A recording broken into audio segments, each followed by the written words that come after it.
Bonjour tout le monde, merci à vous d'être là. Ma présentation très mal nommée est Taming.net. Donc le but, ça va être globalement d'expliquer diverses façons de modifier comment .NET ou dans certaines situations le compilateur C# marche. Donc pourquoi est-ce qu'on en est arrivé là? Il faut savoir que j'ai commencé à programmer il y a un bon bout de temps en collège en faisant du JavaScript. Vous allez en entendre parler beaucoup avec Osama. Et donc, à l'époque, j'en ai fait pas mal, et puis au bout d'un moment, on m'a redirigé vers le C Sharp. J'ai bien aimé le C Sharp, j'en ai fait plein. Après, je suis passé à d'autres langages, et notamment des langages qui permettaient de faire des trucs assez ouf, genre prendre des bouts de code et les modifier pendant qu'ils compilaient, ce qui permettait vraiment d'ajouter des nouvelles features au langage qu'on ne pouvait pas imaginer avant. Et je me suis dit, pourquoi est-ce qu'on ne ferait pas ça en C Sharp aussi? Donc, dans ma présentation, il y aura pas mal de trucs un peu techniques. Je vais essayer de rentrer dans les détails, mais d'expliquer comment ça marche quand même. Si n'importe lequel de vous a des questions, je vous en prie, posez-les-moi direct. Et on va y aller. Donc, même il y avait une idée un peu plus simple, on va dire. On a un programme qui ressemble à ça, et on voudrait plutôt qu'indexer par 0, indexer par 1. Je sais, vous aimez pas ça, mais comment est-ce qu'on fait pour faire ça? Pas bon bouton. Alors, il y a pas mal de trucs qui existent. Dans la présentation, j'en montrais trois majeurs, dont un qui est fait par une assez grosse. Enfin, c'est un plutôt gros projet open source, c'est Foddy. Ça permet de manipuler l'output du compilateur C Sharp ou d'autres compilateurs .NET. Après, je montrerai d'autres techniques. L'idée avec ça, c'est que on remplace cette ligne ici, qui sera compilée en ceci, par cette ligne-là, qui sera compilée en cela. Donc, pour expliquer, là, on prend simplement la variable sum, qui est donc une LD locale.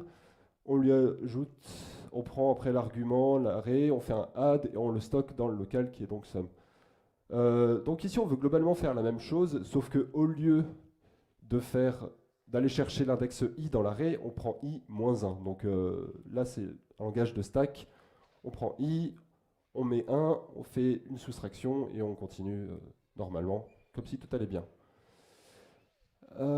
Donc pour faire ça, Foddy, en gros, il nous permet d'inspecter l'output du compilateur C Sharp comme si c'était vraiment des données basiques. Donc là, a priori, on prend le module, donc qui est la totalité de l'output du compilateur C Sharp. On regarde tous les types qu'il y a dedans. Dans tous les types, on regarde toutes les méthodes. Dans toutes les méthodes, on regarde toutes les instructions. Et si l'instruction, elle ressemble à LD élément I4, c'est-à-dire va prendre l'élément de l'array, et cet array est en plus une array d'integers de taille 4, alors tu insères juste avant ça une instruction qui est load la constante 1 en int32, et en plus tu fais une soustraction, et à partir de là, tout marche. Donc ça, c'est pour faire des get. Pour faire des sets, c'est assez similaire, même s'il y a quelques tricks en plus. Vous remarquerez que là, j'indexe par 0. Prochaine technique qu'on va voir, c'est Rider. Donc ça, c'est un truc que j'ai écrit et qui est utile pour plusieurs situations. Là, au lieu de marcher sur l'output du compilateur C# et donc de modifier des choses pendant la compilation, ça va modifier des choses pendant que le programme tourne. Donc c'est des effets qui sont réversibles, qui peuvent donc être activés pour certaines applications, puis désactivés, puis réactivés, etc., etc. Donc là, c'est un peu plus technique. Mais pour l'instant, l'idée, c'est qu'on va prendre une fonction et qu'on va la remplacer par une autre. Donc, on voudrait prendre la fonction qui prend l'index dans une liste, enfin l'élément à l'index d'une liste, et remplacer par quelque chose d'autre, donc a priori ceci. Le problème, si on fait ça, c'est que on va avoir une stack overflow. Enfin, on va rappeler la même fonction, qui va rappeler la même fonction, qui va rappeler la même fonction. Donc au lieu de ça, il faut faire un petit trick qui sera de prendre le stockage qui est derrière la liste et de prendre l'index là. Et comme c'est pas exactement le même type, on passe du type list au type array. Indexer appellera pas notre fonction et donc il n'y aura pas de stack overflow. Donc à partir de là, on fait simplement un appel redirection d'un redirect et on lui dit quelle fonction on veut modifier, quelle fonction on prend à la place, et tout marche. Enfin, un autre projet qui se base sur Rider et qui est un peu plus drôle à utiliser et qui se rapproche beaucoup plus de mon objectif initial, c'est Cometary, où là, on va carrément modifier l'arbre de syntaxe que C# a lui-même en mémoire lorsqu'il compile un programme. Donc, pour faire ça, on va à nouveau partir d'une syntaxe du genre array de n, et on va utiliser ce que donne le compilateur C# pour modifier ça. Donc le compilateur C#, il est fait de façon immutable, donc on ne peut pas modifier exactement ce qu'il produit, mais on peut prendre un arbre de syntaxe et le transformer et en renvoyer un autre, donc une fonction map fonctionnelle, comme peut y avoir dans beaucoup de langages, surtout fonctionnels. Et donc pour ceux qui connaissent le visitor pattern, globalement, on fait une classe qui a une méthode, et, et ensuite on va lui donner un arbre de syntaxe, et si une partie de la syntaxe ressemble à ceci, donc une element access explosion syntax, mais c'est juste voilà ça, et ben il va appeler cette fonction-là, et il va nous laisser renvoyer un autre élément de syntaxe à la place. Donc là, a priori, on a quelque chose comme ça. En C#, on peut avoir plusieurs choses séparées par des virgules, donc on appelle ça des arguments. On prend la liste des arguments. Ensuite, pour chaque argument, on récupère l'ancienne syntaxe, donc par exemple ici ce serait n, et puis on le remplace par une expression binaire, c'est-à-dire n-1. On fait ça pour chacun des arguments, on renvoie la nouvelle note avec les arguments remplacés, et ça donne par exemple à partir de ar de n, ça renvoie ar n-1. Donc on a fait ça. C'était pas super utile parce qu'on n'aime pas vraiment indexer par 1. Heureusement, ces trucs que je viens de vous montrer, ils peuvent être super utiles pour plein d'autres choses. Et je vais donc vous montrer quelles sont certaines de ces choses. Donc Faudy, comme je vous l'ai dit, c'est un projet open source et c'est utilisé pour plein de choses, et même par des grosses boîtes. J'ai pas par exemple, Reactive UI a des plugins par défaut, enfin pas mal de grosses boîtes utilisent ça, parce que ça permet de générer du code assez facilement. Donc ça, c'est un exemple d'une classe qui utilise Faudy et les attributs C# pour générer du code automatiquement. Donc là, le but, ce serait d'appeler une API sur Internet, et au lieu d'écrire nos fonctions nous-mêmes, on va demander à Faudy de générer des fonctions pour nous. Donc au début, on spécifie quel est l'URL de base de notre API, avec un service for, un attribut là-bas, et à partir de ça, Faudy va générer à la place un field secret dans notre classe, que nous, on ne verra pas du coup. Ensuite, on spécifie sur la fonction là, getUser, qu'on veut faire un appel sur https example.com API v2 user plus un ID. Et donc, là, il va générer une autre fonction à la place qui fait vraiment tout. Il va bien mettre le ID dans l'URL. Ensuite, il va appeler ça de façon asynchrone. Ensuite, il va parser les données avec un fichier qu'il va trouver lui-même. Et il va renvoyer les données. Donc comme ça paraît pas beaucoup, mais quand vous avez une dizaine, une vingtaine, une trentaine de fonctions qui font exactement la même chose et qui prennent plus que string ID, qui vont rajouter d'autres choses et faire de la validation, ça peut être très utile. En plus de ça, je me suis dit que pourquoi s'arrêter à indexer à partir de 1, je pourrais aussi rajouter des trucs très impératifs dans le F#, qui est un langage fonctionnel. Par exemple, un truc qui est très moche dans les langages fonctionnels, c'est return. Mais j'avais envie de l'ajouter. Donc à partir de Faudy, on peut simplement regarder s'il y a des fonctions qui s'appellent return et les remplacer par d'autres choses. Donc j'ai fait une fonction return avec une petite quote à la fin, parce que sinon c'est un keyword réservé. Et donc là, par exemple, ce code qui normalement est complètement invalide en F# permet bel et bien, si i est divisible par 2, de renvoyer none.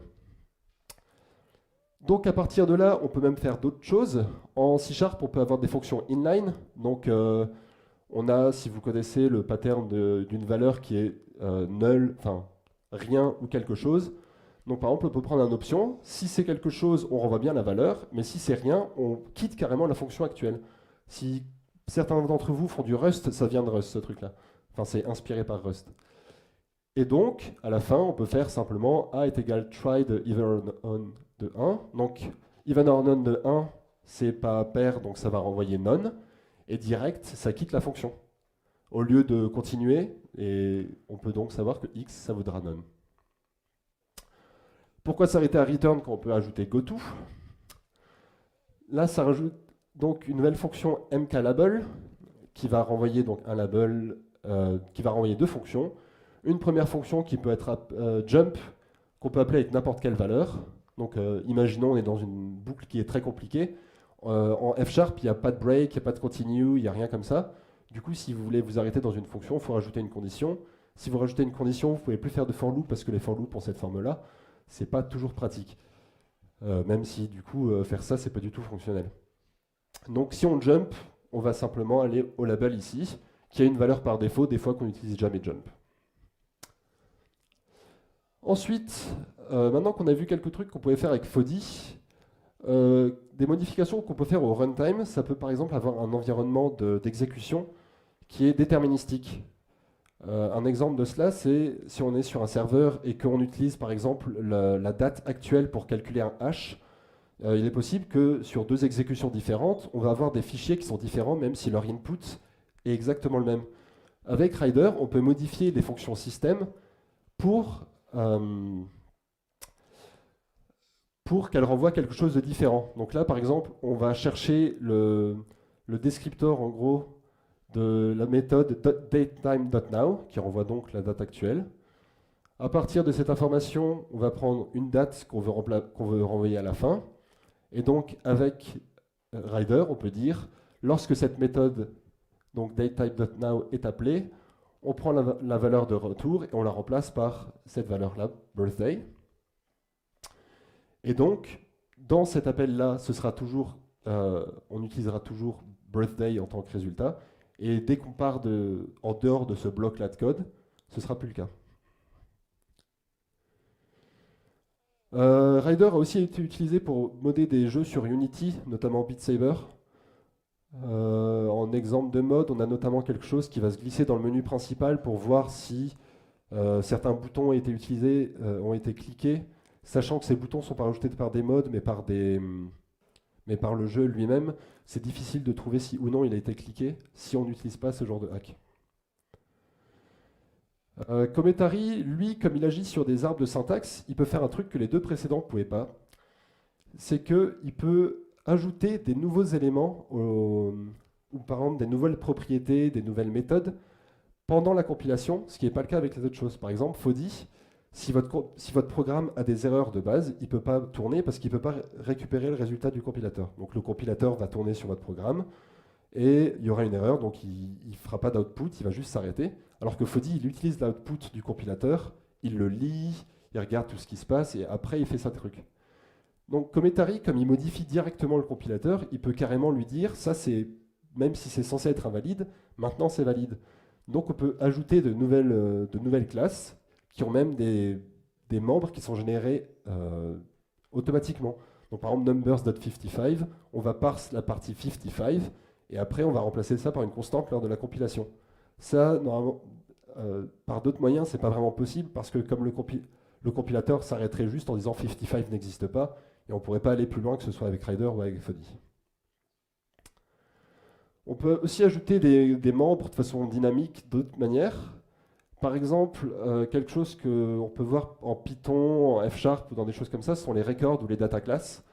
C'est-à-dire, on prend une classe normale avec simplement quelques attributs, fields, propriétés, comme vous voulez, et on va rajouter automatiquement certaines fonctions en fonction de ça. Donc là, par exemple, on a une personne qui a un nom et un âge.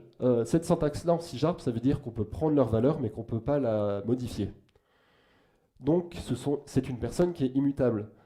En ajoutant ce bout de code compose type of record, on peut rajouter quelque chose de nouveau, donc de nouvelles méthodes qui seront générées pendant la compilation, donc on peut utiliser à n'importe quel moment.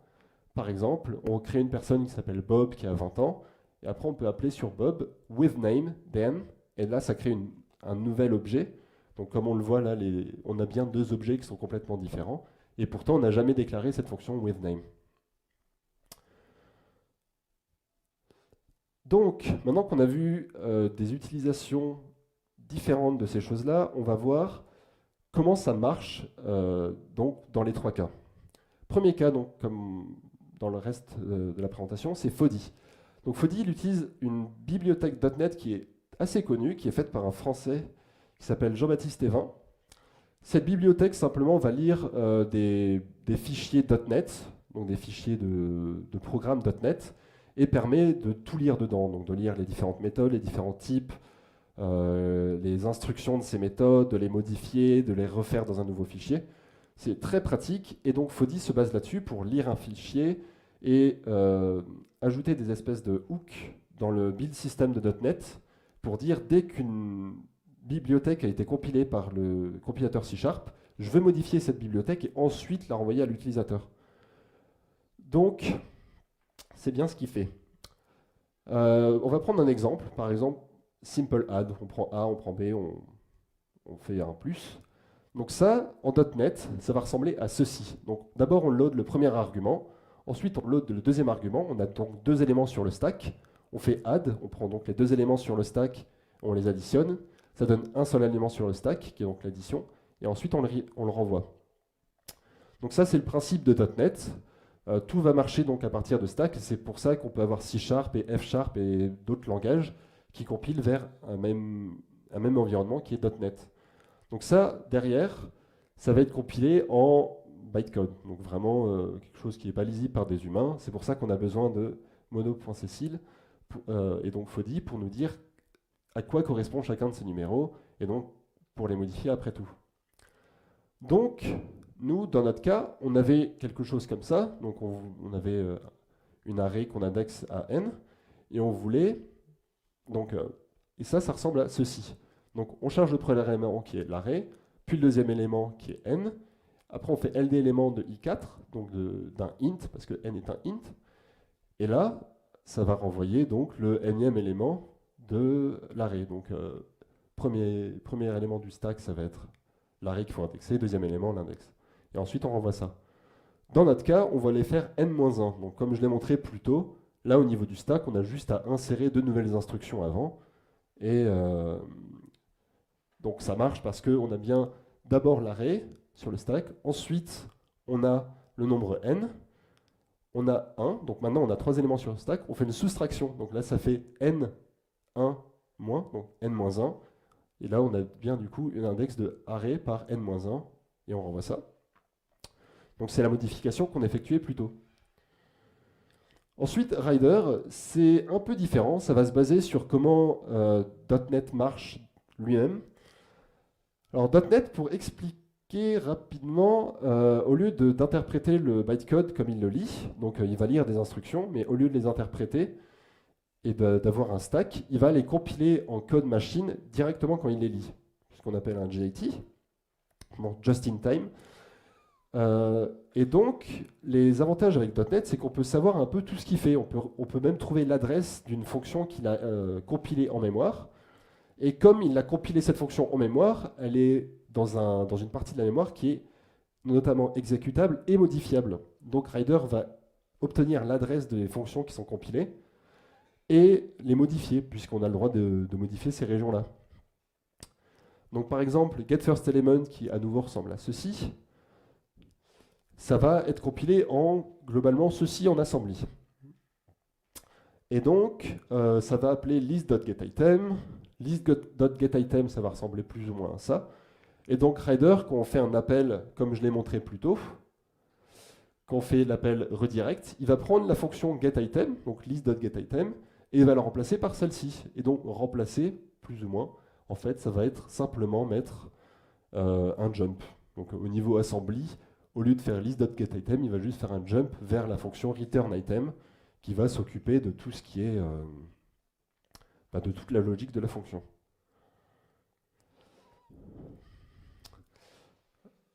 Ouais.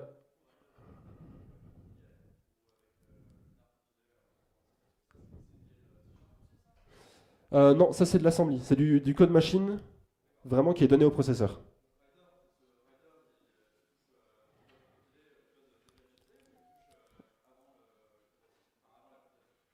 Il touche, pendant que le programme il tourne, donc vraiment au code machine. Donc il ne regarde jamais l'IL.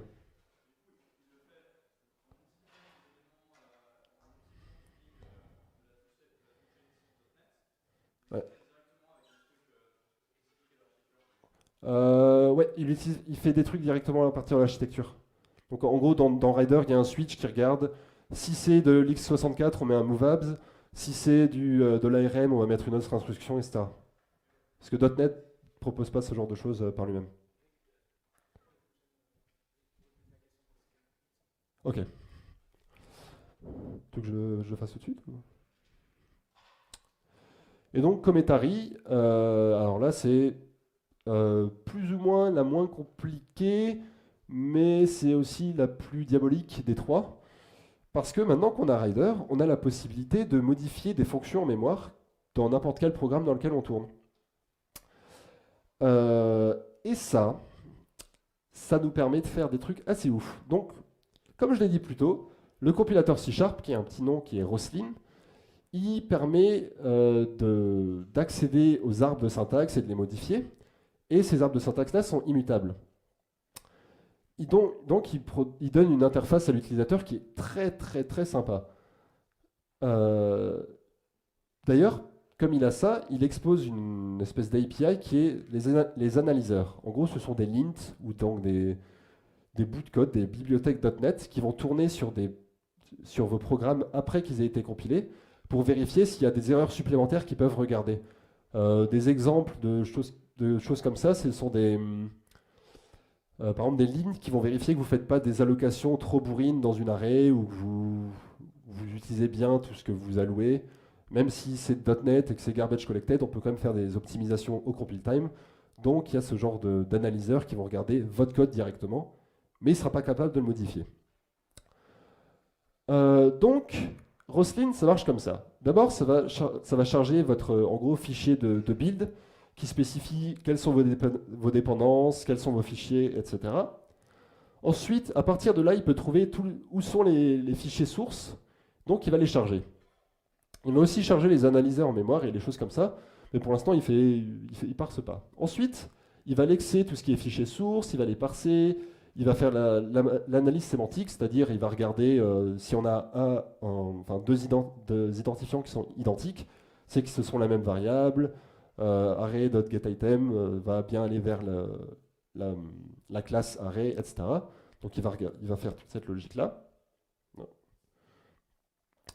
Si quelque chose n'est pas logique, donc que ce soit dans le lex, dans le parse ou dans les sémantiques, il s'arrête. Et si tout va bien, il va donner les arbres de syntaxe aux analyseurs. Et si les analyseurs eux-mêmes disent que tout va bien, il va compiler le reste et on aura bien notre fichier à la fin. Nope. Donc, désolé, une erreur. Ensuite, le truc qu'il faut regarder, c'est qu'il charge les analyseurs directement. Donc même s'il les invoque à la fin et que du coup, on a un petit problème qui est que même si on modifie les arbres de syntaxe avec quelques petits hacks, il a déjà a priori compilé l'AST. Donc là, petite erreur. Quand je parle d'analyseurs, c'est les analyseurs pas utilisateurs. Donc on ne peut pas juste lire les arbres de syntaxe et les modifier en mémoire, malheureusement. Donc, on peut pas. Enfin, quand il donne l'arbre de syntaxe à notre programme, même si on le modifie, il ne sera jamais relu par Roslyn et donc ça n'impactera pas du tout le résultat à la fin. Cependant, si on remarque un truc, c'est qu'il charge notre analyseur au début. Donc, a priori, on peut exécuter du code dès que notre analyseur est chargé, même si ce code-là n'a pas accès aux arbres de syntaxe. Sauf que maintenant qu'on a Rider, on peut utiliser Rider pour remplacer certaines fonctions du compilateur et dire, tiens, à cette étape-là de la compilation, tu vas me passer la main et j'aurai donc accès aux arbres de syntaxe et je pourrai faire un peu ce que je veux, te renvoyer ça et continuer. Donc voilà, c'est ce qu'on fait, on change tout. Et puis après, on continue. Et à la fin, au lieu de compiler l'arbre de syntaxe que Roslyn, donc que le compilateur C# a produit, on compile notre propre arbre de syntaxe qu'on a modifié. Donc, comme je l'ai dit au début de la conférence, je me suis inspiré d'autres langages. On va voir deux exemples rapides. Le gros exemple de modification d'arbres de syntaxe directement, c'est Nim, où on peut vraiment définir n'importe quoi au niveau de la librairie standard, ou même de librairie utilisateur autre. Par exemple, on peut définir une fonction match qui prend un arbre de syntaxe vraiment arbitraire et qui renvoie n'importe quoi d'autre. Donc là, on va faire du pattern matching, on crée un rectangle, voilà, on crée un rectangle qui est une forme n'importe, et ensuite on regarde si c'est un cercle, on fait telle chose, si c'est un rectangle, on fait quelque chose d'autre. Et derrière ça, ça va compiler, pendant la compilation, ça va changer l'arbre de syntaxe en ceci, et ça, ce sera du code NIM valide. Donc c'est vraiment une bibliothèque utilisateur qui va complètement modifier l'arbre de syntaxe. Donc au niveau de modification de méthodes, on a aussi le droit à JavaScript, qui là nous permet aussi de modifier des méthodes à tout va. Même une fonction comme ça de array, on peut la modifier au runtime comme si, enfin, sans gêne. Par exemple, je voulais faire ça en Python, mais c'est pas possible. Si vous essayez de remplacer une méthode d'une primitive en Python, par exemple list ou dictionary, il va vous mettre une erreur de runtime. En JavaScript, aucun problème, hein. Si vous voulez, je peux même vous montrer ce que ça fait. Donc, oui, mon curseur. Pour vous donner un petit exemple, si on fait ceci,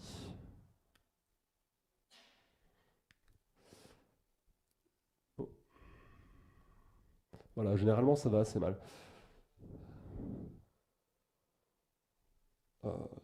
Et ça a carrément supprimé. Ah. D'accord, c'est original.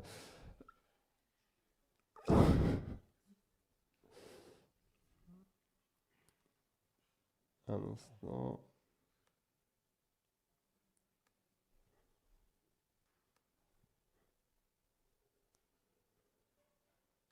Walou. D'ailleurs, ça tombe bien parce que c'était la fin. Donc voilà les liens vers les divers librairies pour montrer que ça marche. Si vous avez d'autres questions, je vous en... Ah.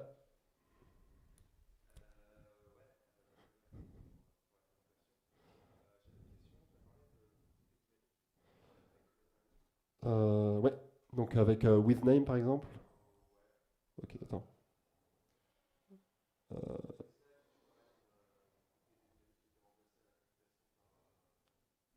Là ou avant?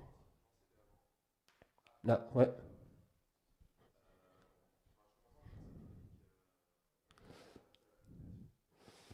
Euh, alors pourquoi est-ce que ça, enfin, c'est peut-être pas le bon nom choisi. Je dis que c'est dynamique parce que normalement en C#, quand on accède à un membre, il faut forcément que ce membre-là existe auparavant, qu'il a été défini.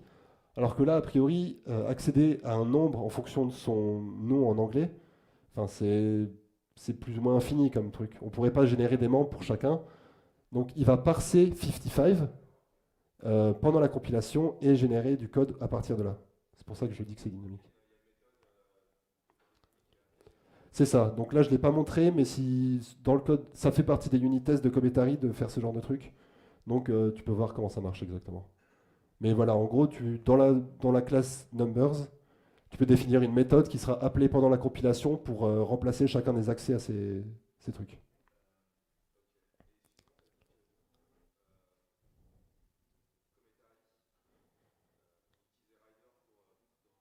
Ouais. Non, Roslyn, c'est open source. Parce qu'il y a des discussions sur rajouter ce genre de fonctionnalité à Roslyn, et ça prend du temps, et a priori, c'est pas le genre de truc qu'ils voudraient forcément faire. Donc des compiler plugins, ça existe dans d'autres langages, par exemple, c'est un truc qui est assez commun dans le monde de Java, mais la team C# est pas trop pour, c'est en cours de discussion. Ah, alors j'en ai pas parlé, mais il y a des boîtes qui font ça, de souvenirs Stack Exchange fait ça de leur côté, donc ils ont carrément un fork de Roslyn qui fait ce genre de choses. Ça marche pas exactement de la même façon, mais ça peut donner le même genre de résultat. C'est juste que l'avantage avec Cometary, c'est que c'est juste l'ajouter en dependency dans son projet, ça charge l'analyseur automatiquement. Et donc, juste l'avoir en dependency, ça va faire ce hack dans le compiler. Alors que dans d'autres cas, il faut spécifier que tu veux un nouveau compiler. Donc c'est un peu plus facile à utiliser, quoi. Euh, ouais.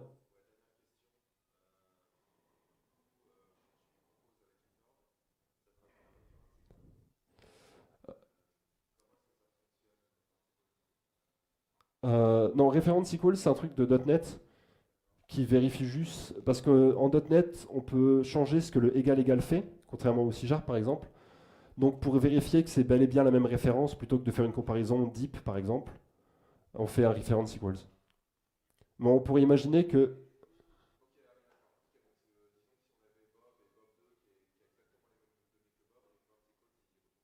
Exact.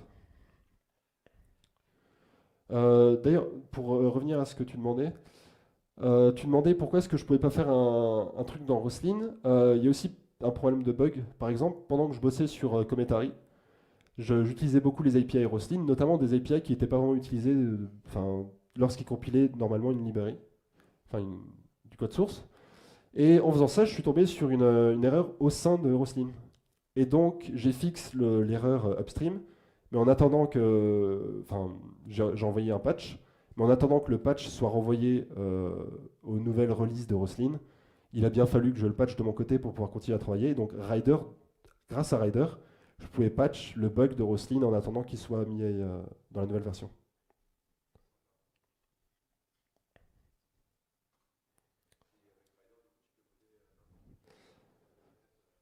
Ouais, à une seule petite exception, c'est si des fois le GIT, lorsqu'il compile les méthodes, il est inline certains trucs.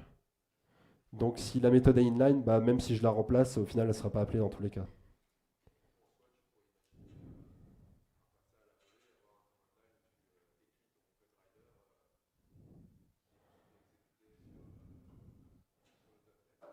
Ouais, mais il faut juste qu'il soit chargé par .NET d'une façon ou d'une autre, quoi.